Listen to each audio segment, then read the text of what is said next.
Hello, my amazing grade 2 artists. Shapes have symmetry, and we've looked at how objects like insects and faces have bilateral symmetry.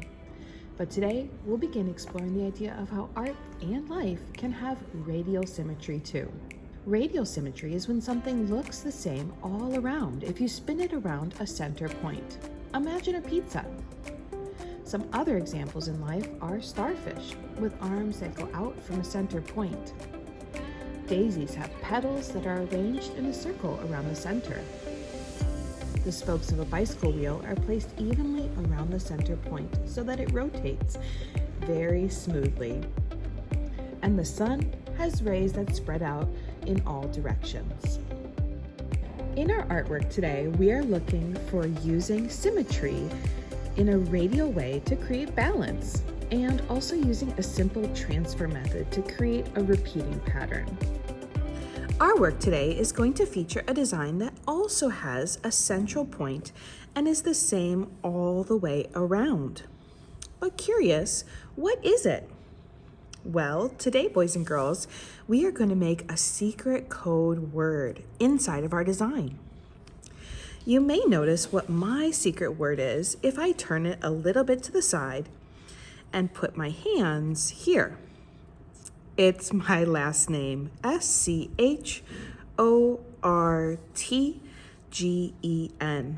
And that word is repeated and flipped the entire way around my design.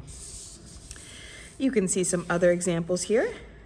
This word, the name Angus, Angus.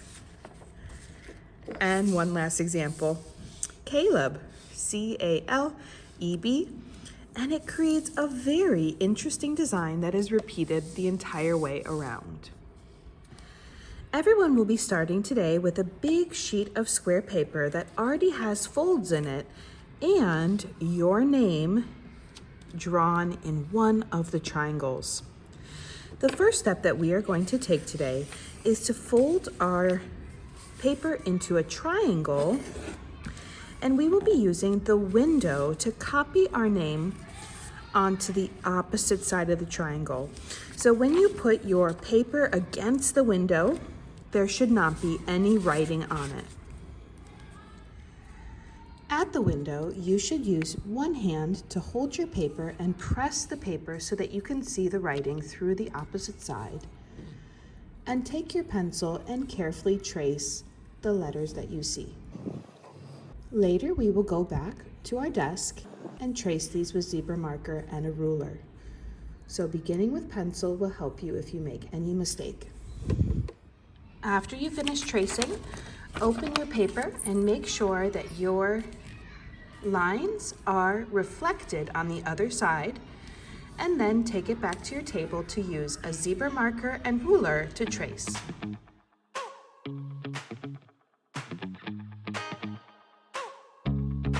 One thing we want to make sure of is that our lines are connecting wherever the fold of the paper is. This will create one continuous shape for us to color in. Now that I've traced this square with zebra marker, I'm ready to fold my paper again and trace the other side. This time we're folding in half and tracing this square at the window.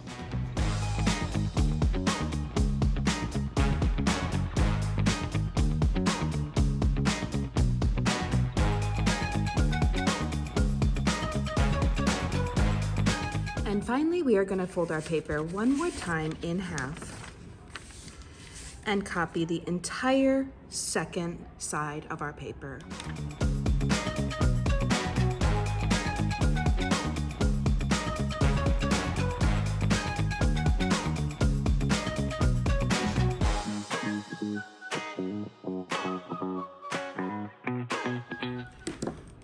After you finish all your outlining, give your work a gentle rub with an eraser to remove any pencil lines.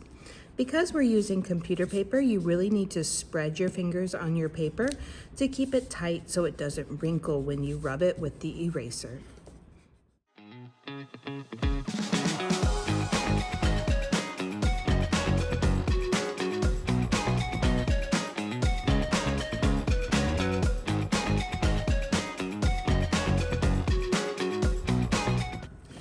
We have successfully transferred and copied our name letters to become a radially symmetrical pattern on our paper.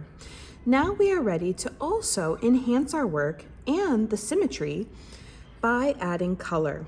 We want to focus on adding color both to the positive shape of our letters, but also the negative space that is in between the letters, creating a vibrant pattern. Today you'll be able to use crayons, permanent markers, and washable markers. One technique that I'd love for you to try is actually using your marker first to outline your shape, and then later filling it in with crayon of a similar color.